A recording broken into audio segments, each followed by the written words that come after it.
क्या सोच रही हो राधे?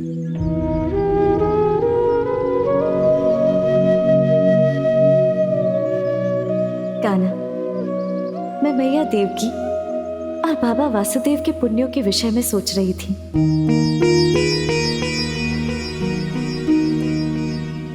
कान्हा, क्या हुआ? तुमने मुझे देवकी मैया की याद दिला दी।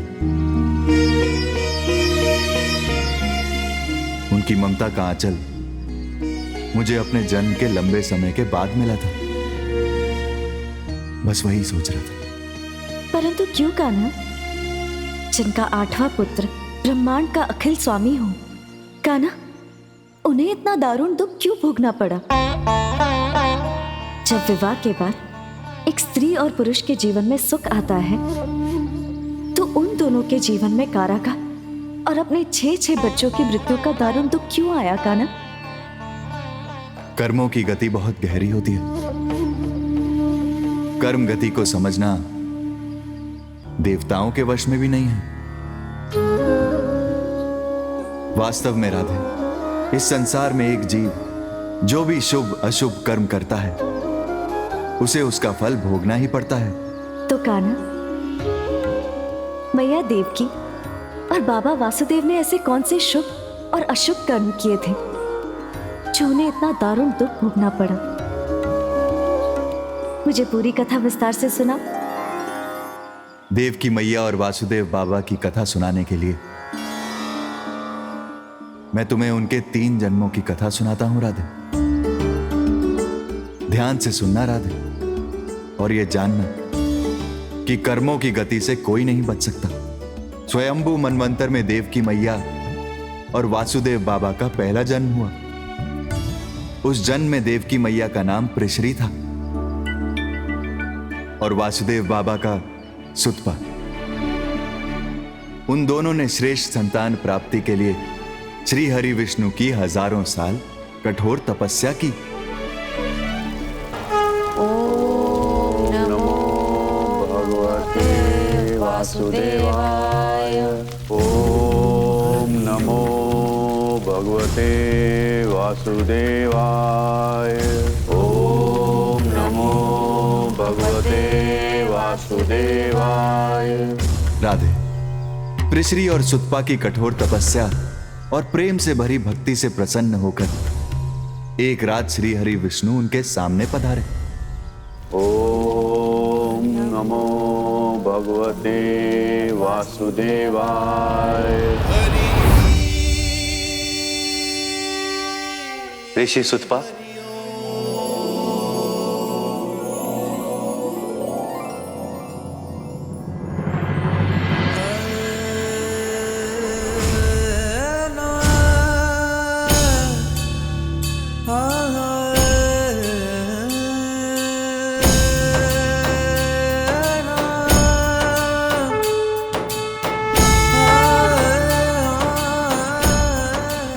आप कृपया अपनी कठोर तपस्या को विराम दें और मनवांछित फल मांगे।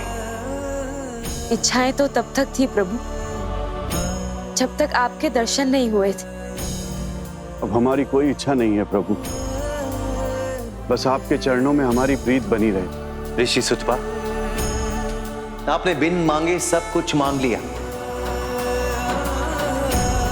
और हमको सदा सदा के लिए अपना बना लिया। वास्तव में बिन मांगे मोती मिले, मांगे मिले ना भीख। आपने एक कथन को सत्य कर दिया। अब आपको कुछ भी मांगने की आवश्यकता नहीं, हम आपके साथ हैं। आप दोनों ने श्रेष्ठ पुत्र की कामना के लिए हमारी तपस्या की थी ना? हम आपको वरदान देते हैं कि आप शीघ्र ही हमारे समान पुत्र के माता पिता बनेंगे।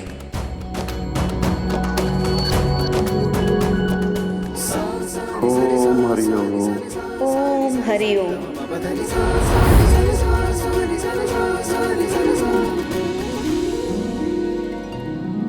प्रभु, ये कैसा वरदान दे दिया आपने? नहीं ब्रह्मदेव, हमने उन्हें कुछ नहीं दिया, अपितु उन्होंने ही हमारा सब कुछ ले लिया। वैसे भी भक्त की भक्ति के समक्ष भगवान का क्या सामर्थ्य। और आपको तो भली भांति ज्ञात है ब्रह्मदेव कि हम सदैव अपने भक्तों की चरण धूलि अपने मस्तक पर लगाने के लिए उनके पीछे पीछे भागते रहते हैं। अपना सब कुछ देकर भी हमें संकोच नहीं होता। ऐसा लगता है जैसे हमने कुछ दिया ही नहीं उन्हें। प्रभु, आप महादानी, आप जैसा दानी इस समस्त संसार में और कोई भी नहीं। परंतु प्रभु, एक विषय पर विचार कीजिए। आप जैसा शील, स्वभाव, उदारता, धर्म निष्ठा और किसी में नहीं हो सकती। प्रभु, भक्ति के वश में होकर आपने उन्हें वरदान तो दे दिया, परंतु क्या आपका दिया हुआ वरदान सफल होगा? क्या आप जैसे कोई आत्मा आपको मिलेगी? ब्रह्मदेव, उन दोनों की भक्ति में डूबे हमारे मन को आपने चिंता में डाल दिया है। प्रभु, पवित्र वेद कहते हैं कि दान की प्रतिज्ञा पूरी ना हो पाने की आशंका हो तो संकल्प के समान तिगुनी वस्तु देनी चाहिए। तो क्या प्रभु आप 3 बार सूतपा और उनकी पत्नी के पुत्र के रूप में अवतार लेंगे? हाँ ब्रह्मदेव, वचन की रक्षा से अधिक उन सच्चे भक्तों की गोद में खेलने को हमारा मन मचल रहा है। आप धन्य है प्रभु, और धन्य है आपकी लीलाएं।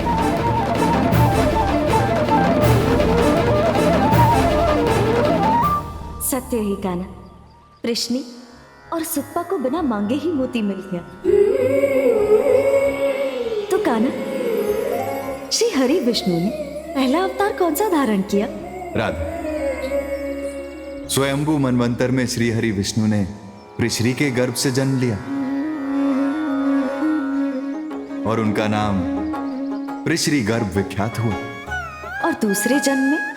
राधा, अपने दूसरे जन्म में पृश्री देवी अदिति और सुतपा महर्षि कश्यप बनकर जन्मा। इस दूसरे जन्म में देवी अदिति और महर्षि कश्यप के घर श्री हरि विष्णु के अंश अवतार वामन देव ने जन्म लिया।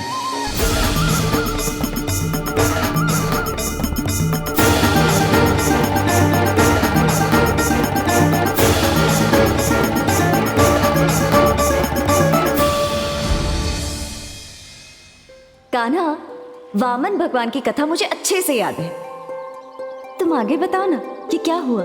राधे, देवी अदिति और महर्षि कश्यप के इस जन्म में किए गए अशुभ कर्मों का प्रभाव देव की मैया और वासुदेव बाबा के जीवन में पड़ा। कान्हा, तब तो तुम मुझे विस्तार से पूरी कथा और उसकी उपकथा सुनाओ।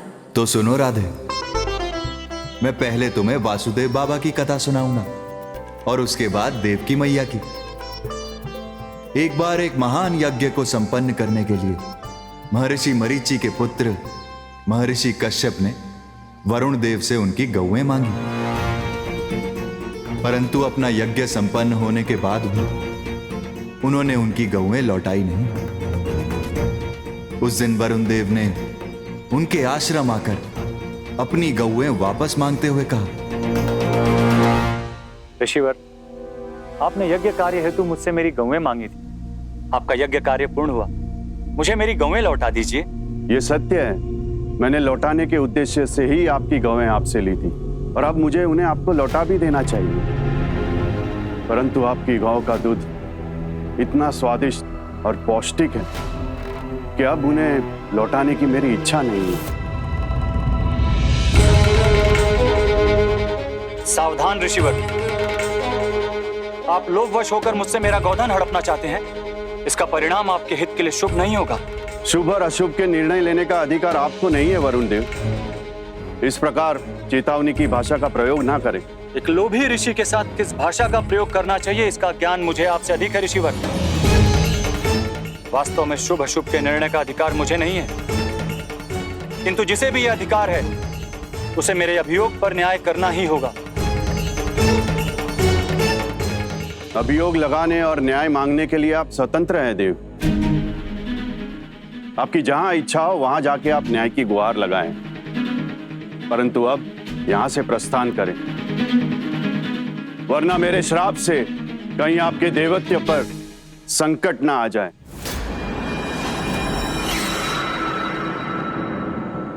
ब्रह्मदेव!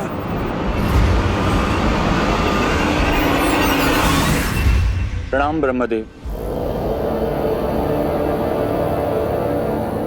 परमपिता, मैं न्याय और सम्मान की रक्षा की प्रार्थना लेकर आपके सामने उपस्थित हुआ। कुछ कहने की आवश्यकता नहीं है, मुझे संपूर्ण विषय का ज्ञान है वरुण। कश्यप मेरे पौत्र समान है और मुझे पूर्ण विश्वास है कि शीघ्र ही कश्यप लोभ का त्याग कर न्याय के मार्ग पर चलेंगे। मारीची नंदन कश्यप शीघ्र उपस्थित हो।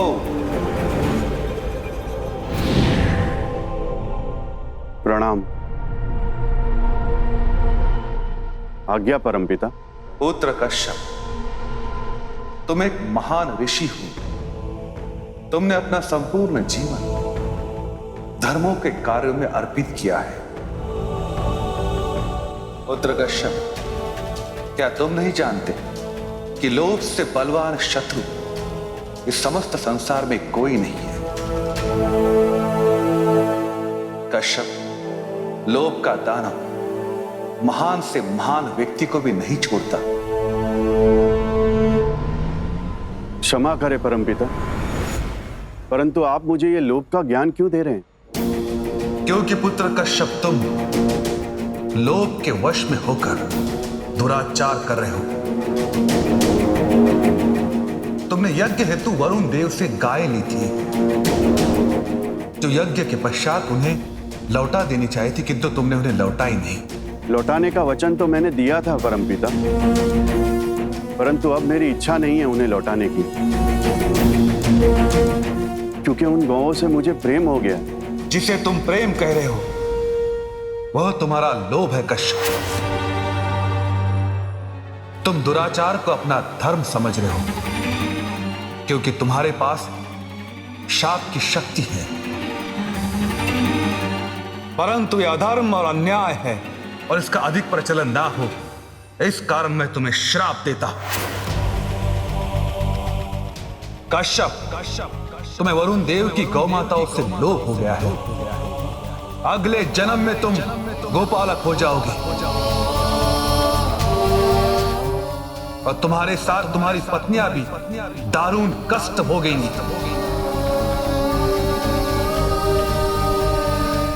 एक श्राप मैं भी आपको देता हूं ऋषिवर। अगले जन्म जब आप गोपालक होंगे तब आपका लंबा समय कारागार में व्यतीत होगा।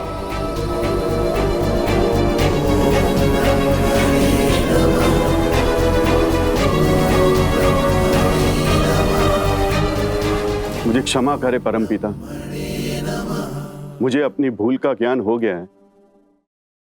वरुण देव, मैं आज ही आपकी गौएं आपको लौटा दूंगा। वैसे आप दोनों ने मुझे श्राप देकर अच्छा ही किया। मेरी आंखों पे जो लोभ की धुंध हो गई थी, अब वो छट चुकी है। मैं आप दोनों के श्राप की मर्यादा अपने प्राण देकर भी निभाऊंगा। ठहरे ऋषिवर, क्रोधवश मैंने आपको श्राप तो दे दिया, किंतु आपके प्रायश्चित भाव ने मुझे प्रसन्न किया है। मैं आपको दिया हुआ श्राप वापस तो नहीं ले सकता, किंतु उसका ताप अवश्य कम कर सकता हूं। ऋषिवर, मेरे श्राप के कारण आपको कारागार में लंबा समय अवश्य बिताना होगा, किंतु कारागार में रहकर भी आप संसार की सहानुभूति और सम्मान का कारण बनेंगे। आपके त्याग को सदा सदा के लिए याद रखा जाएगा।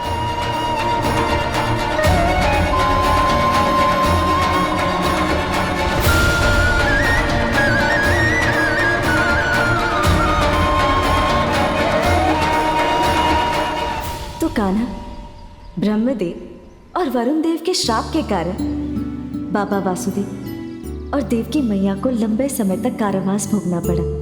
हाँ राधे, और ब्रह्मदेव के उसी श्राप के कारण वो गोप बालक बने। परंतु कान्हा, एक बात मुझे समझ में नहीं आई। तो वो भी पूछ लो राधे। कान्हा, लाभ, पाप और दुराचार ऋषि कश्यप ने किया, परंतु दंड उनकी पत्नियों को भी भोगना पड़ा। क्यों कान्हा? ये न्याय नहीं है, ये तो अन्याय है। ये उचित नहीं है राधे। तुम बिना सत्य को जाने ब्रह्मदेव के न्याय पर प्रश्न उठा रही हो। सत्य तो ये है राधे कि देवकी मैया ने वासुदेव बाबा के हिस्से का नहीं, अपने दुराचार का दंड भोगा। तो कान्हा, उन्होंने भी कोई पाप किया था? हाँ राधे। तो मुझे पूरी कथा विस्तार से सुनाओ। तो सुनो राधे।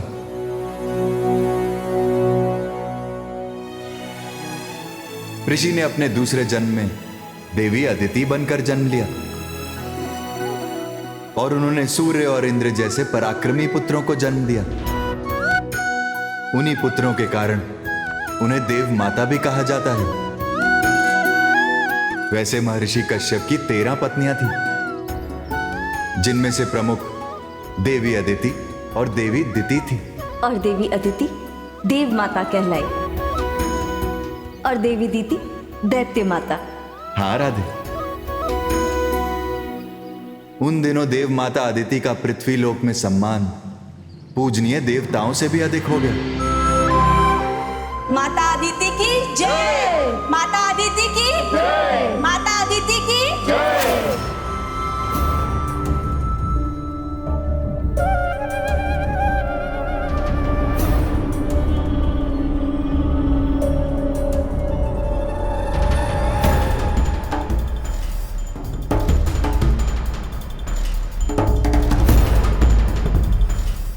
सूर्य और इंद्र को जन्म देने के कारण इस दुष्टा अदिति की देवी देवताओं समान पूजा हो रही है।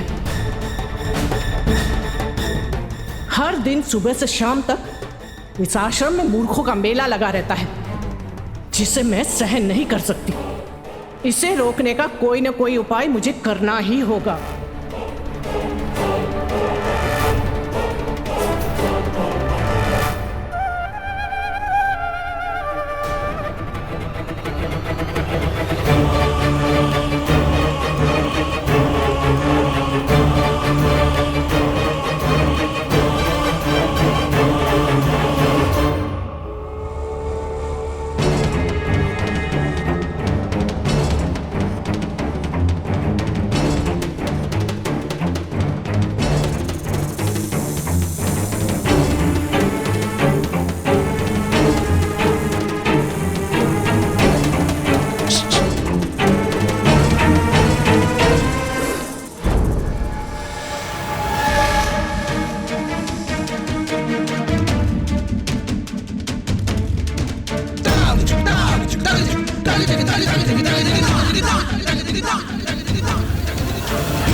उस बच्चे को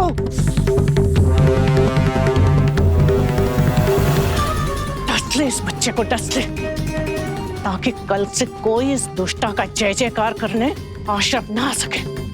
डस ले।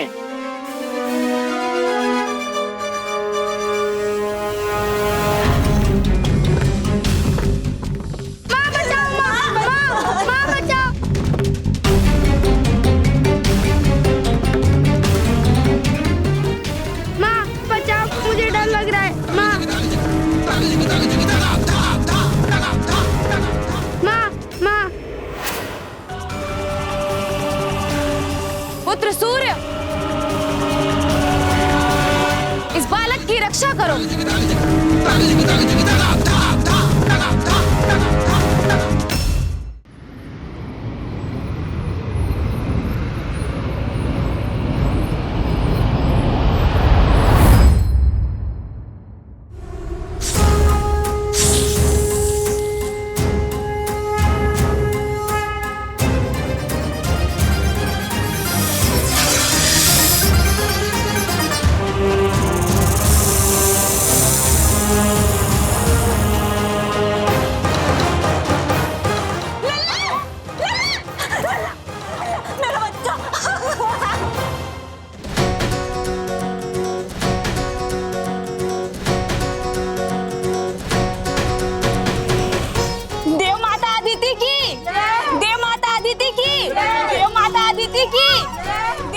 अदिति की।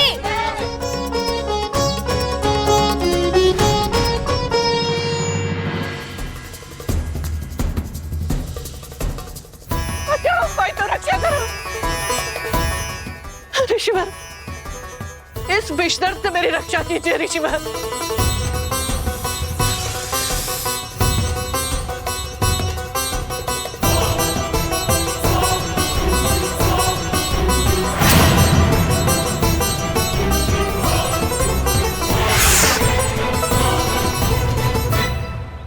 धन्य है ऋषिवर आप और आपकी चमत्कारी शक्तियां। आपने मेरे प्राण बचा लिए। मैं आपके नहीं, आप मेरे प्रणाम के अधिकारी। मैं? हाँ देवी दिति, विधाता ने आपको एक विशेष कार्य के लिए जन्म दिया है, परंतु आप अपनी उस शक्ति को पहचान ही नहीं पा रही। मैं कुछ समझी नहीं ऋषिवर। ऋषिवर नहीं, दैत्य गुरु शुक्राचार्य।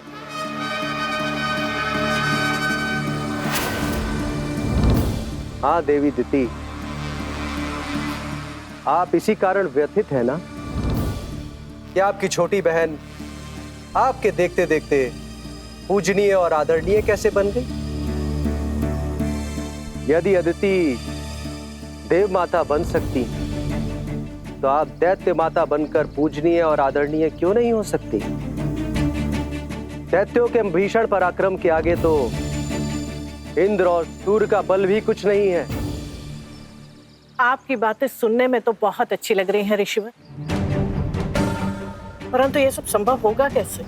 जिस प्रकार अदिति ने यह असंभव को संभव किया, आप भी किसी कठोर व्रत का संकल्प कर ऋषिवर कश्यप को प्रसन्न करें और उनसे ऐसे पुत्र की कामना करें जो प्रत्यक्ष युद्ध में इंद्र का वध कर सके।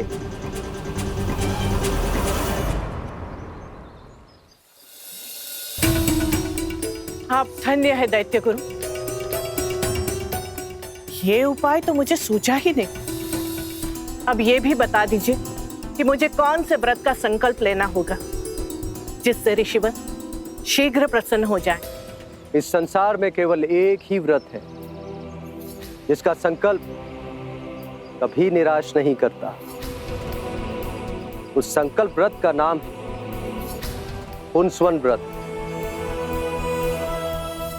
आप उसे ही धारण करने का संकल्प कीजिए। ऋषिवर अवश्य आपको ऐसे पुत्र का आशीष देंगे जो इंद्र का वध कर सकता हो।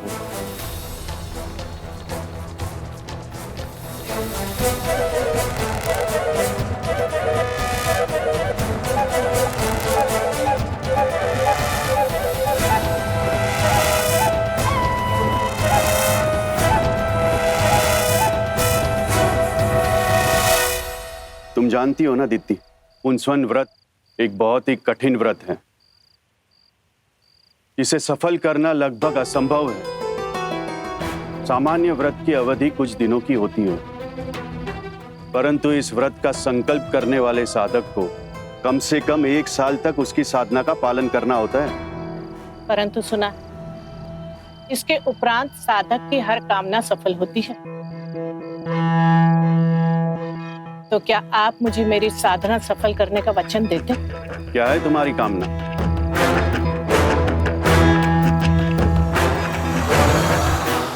कामना बताने से पूर्व मैं आपसे एक वचन चाहती हूँ ऋषिवर। यदि मैंने पूरे 1 वर्ष तक पुंसवन व्रत धारण करके अपने मन पर संयम रखा, किसी भी प्राणी को मन, वचन अथवा कर्म से न सताया, किसी भी अशुभ वस्तु का स्पर्श न किया, क्रोध एवं पर निंदा न की, बिना धुला वस्त्र न पहना एवं संध्या के समय केश विन्यास न किया, तो क्या आप मेरी कामना को सफल करेंगे? मुझे करना ही होगा दीप्ति, क्योंकि इस व्रत के संकल्प का पालन कभी व्यर्थ नहीं होता। तो मेरी कामना सुने ऋषि।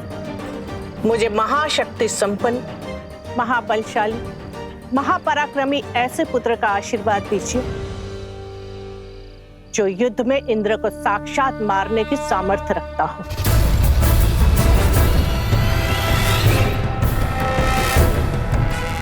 इंद्र मेरा पुत्र है दीप्ति, और वो तुम्हारे भी पुत्र के समान है। फिर तुम इंद्र का अहित क्यों चाहती हो? मैं किसी का अहित नहीं चाहती ऋषिवर, केवल इंद्र से अधिक शक्तिशाली पुत्र चाहती हूँ जो पुष्पवन व्रत के उपरांत मेरा अधिकार होगा। कल प्रातः मैं अपने व्रत का आरंभ करूंगी। आप अपना वचन याद रखिएगा।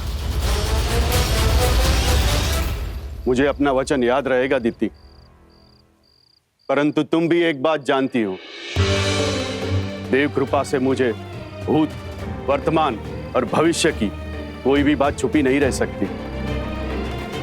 इसीलिए मैं तुम्हारी मन की कामना को जानता हूं, और इसीलिए मैं तुम्हें सावधान कर देना चाहता हूं कि तुम्हारे व्रत में तुमसे कोई भी भूल हुई, तुम्हें पुत्र अवश्य प्राप्त होगा, परंतु वो इंद्र का शत्रु नहीं,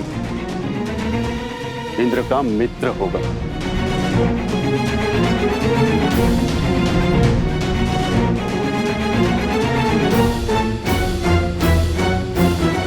कान्हा, तो क्या दैत्य माता दीति पुंसवन व्रत का संकल्प साध पाई?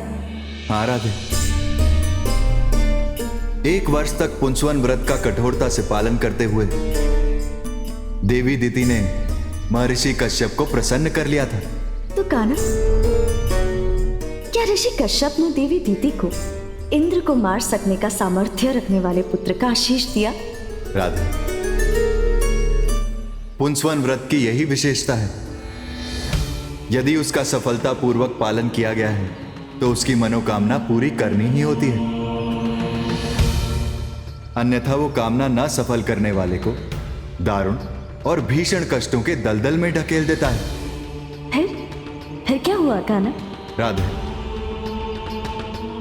देवी दीति की मनोकामना पूरी करते हुए ऋषिवर ने उसे एक अपराजित योद्धा पुत्र का आशीष दिया। देवी दीति गर्भ से थी, परंतु देवी अदिति वो भयभीत थी। वो उस सत्य को जानती थी कि देवी दीति के गर्भ से जन्म लेने वाला पुत्र उनके पुत्र इंद्र को मार डालेगा। कान्हा, तब तो माता की ममता आड़े आ गई होगी। हाँ राधे, उस दिन देवी अदिति ने इंद्र को अपने पास बुलाया। अपनी माता का कुमलाया हुआ मुख देखकर इंद्र ने कहा,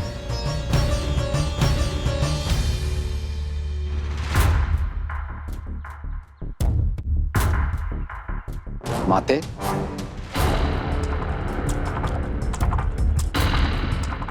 आप स्वस्थ नहीं लग रही हैं। स्वस्थ तो हूँ पुत्र, परंतु प्रसन्न नहीं। किसने आपको दुख देने का साहस किया? तू नहीं जानता पुत्र, मुझे एक चिंता खाए जा रही है। ऐसी चिंता माते? तेरी ज्येष्ठ माता के गर्भ में जो शिशु है वो तेरा अंत करने का सामर्थ्य लेकर जन्मेगा।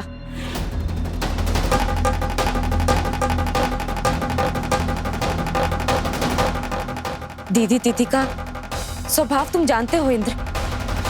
उसके जन्म के बाद वह तुम्हें एक दिन भी चैन से रहने नहीं देंगी। आपको चिंतित होने की कोई आवश्यकता नहीं है माते। मैं स्वर्गाधिपति हूं, मेरा कोई कुछ नहीं बिगाड़ सकता। मूर्खों जैसी बात ना कर इंद्र। तुम्हारे पिता के आशीर्वाद से तुम स्वर्ग के राजा बने हो, और तुम्हारे पिता के आशीर्वाद से ही वह जन्म लेने वाला है।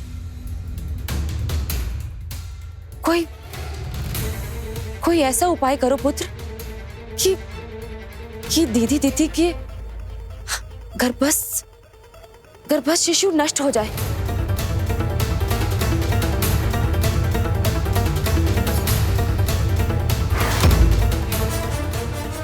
वो मेरे हृदय में लोहे की कील के समान चुभ रहा है।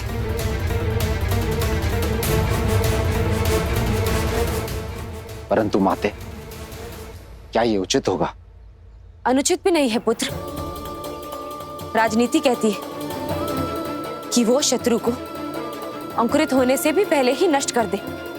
आपने राजनीति का उल्लेख उचित ही किया। राजनीति कहती है कि कुशल और चतुर राजनीतिज्ञ वही है जिसे शत्रु का हर भेद का ज्ञान हो। पुत्र, मैं केवल यही कहना चाहती हूं कि तुम जो भी करो स्वयं करो।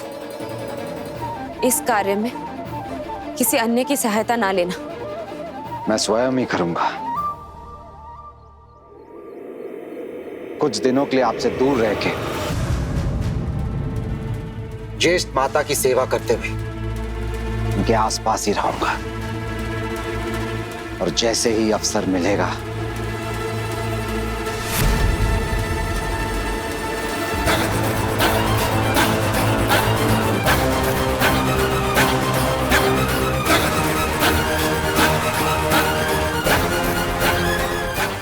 राधे अपनी मृत्यु को जन्म से पहले ही मृत्यु प्रदान करने की इच्छा से पाप बुद्धि इंद्र दिति की सेवा में जा पहुंचा।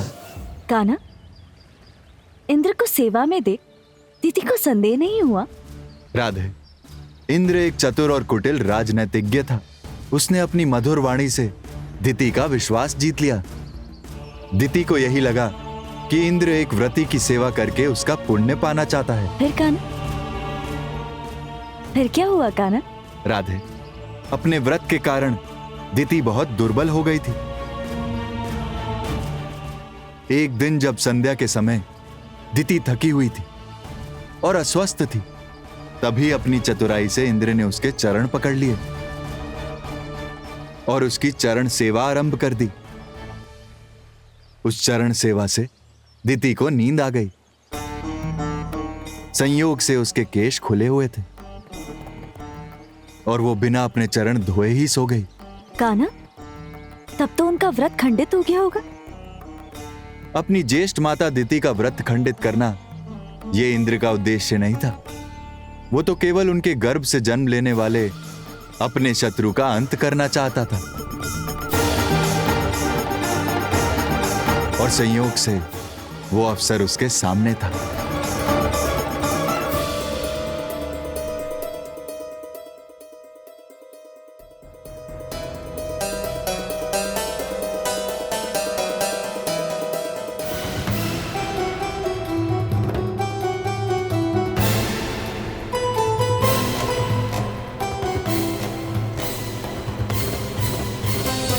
लघु रूप। राधे, दिति को नींद में देखकर इंद्र सूक्ष्म रूप बनाकर उसके गर्भ में प्रवेश कर गए।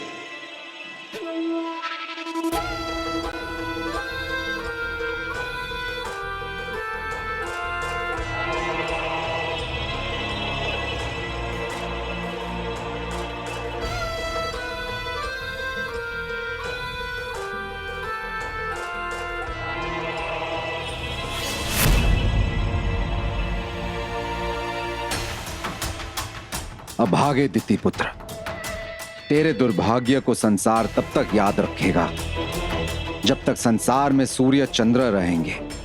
कितना दुखद है भाई कि तेरी माता ने तुझे पाने के लिए कितने कष्ट उठाए, कितने व्रत उपवास किए, परंतु वो सब व्यर्थ होकर रह गए क्योंकि तेरी माता का संकल्प ही अनुचित और असंभव था।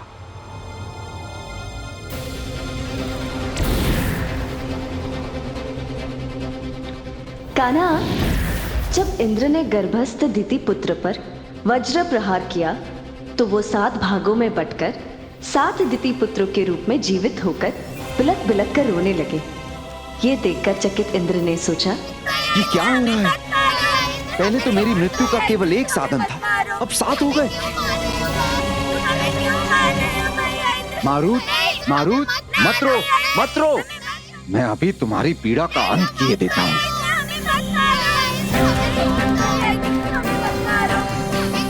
इंद्र की दोबारा आज्ञा पाकर जब वज्र उन 7 शिशुओं से टकराया तो वे 49 भागों में बंटकर 49 जीवित शिशुओं के रूप में एक साथ रोने लगे।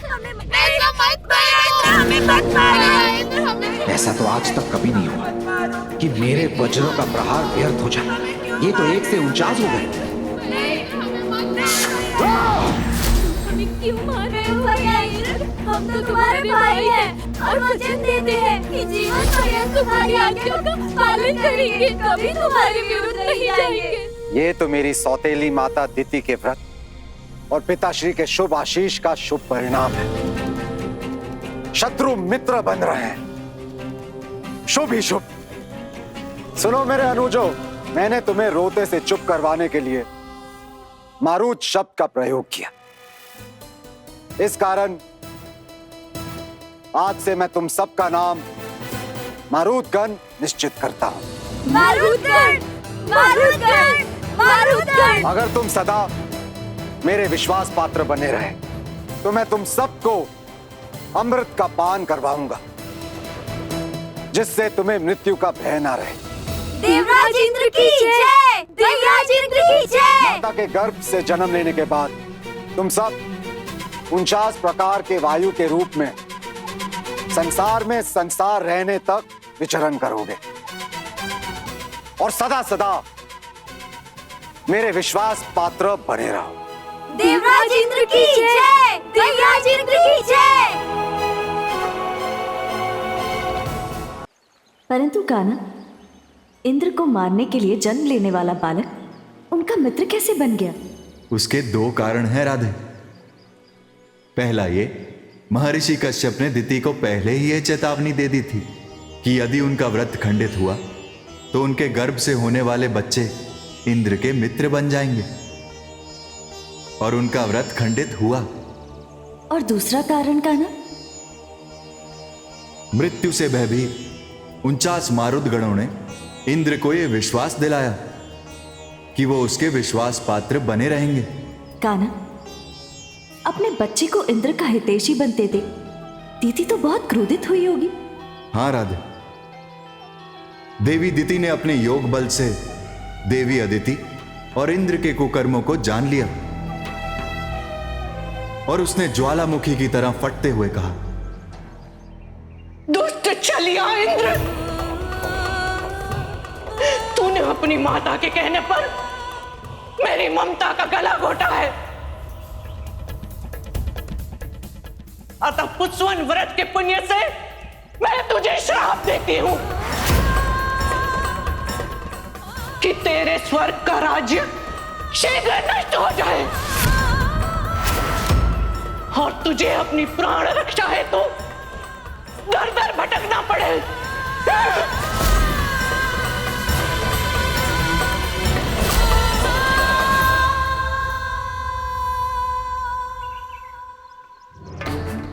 कुल को कलंकित करने वाली पापिनी, तू भी मेरे श्राप से नहीं बच सकती। जिस प्रकार तूने अपने पुत्र द्वारा मेरे गर्भस्थ शिशु की दुर्दशा की है,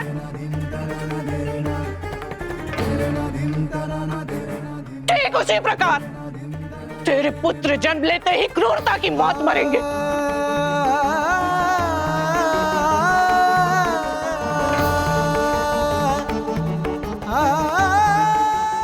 तू पुत्र शोक में तड़पती हुई अपने दुष्कर्मों का दंड भोगने हेतु कारावास में दारुण कष्ट भोगेगी।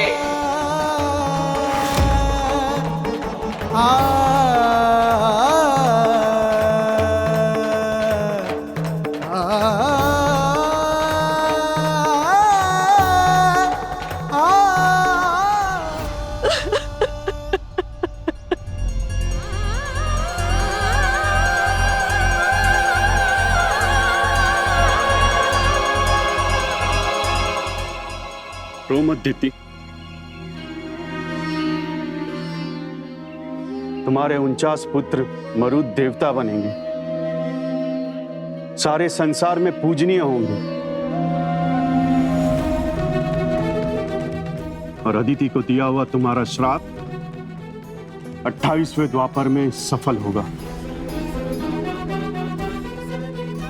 उस समय में वासुदेव और अदिति देव की बन के जन्म लेंगे।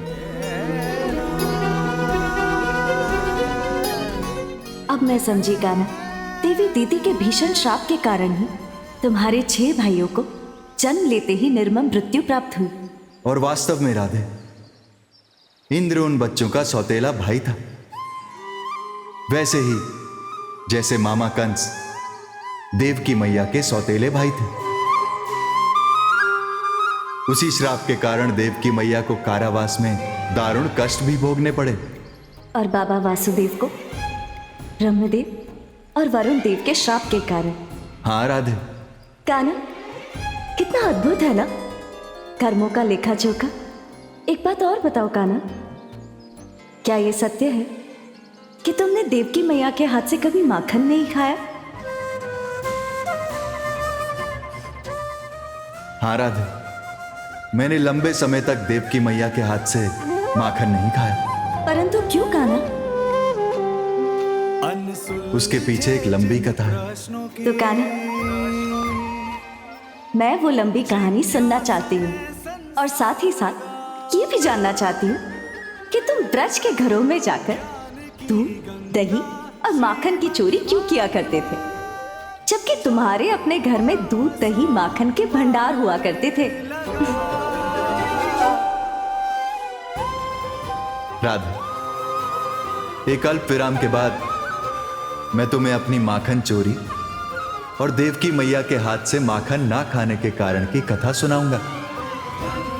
कान्हा, माखन चोर से माखन चोरी की कथा सुनने में बड़ा आनंद आएगा।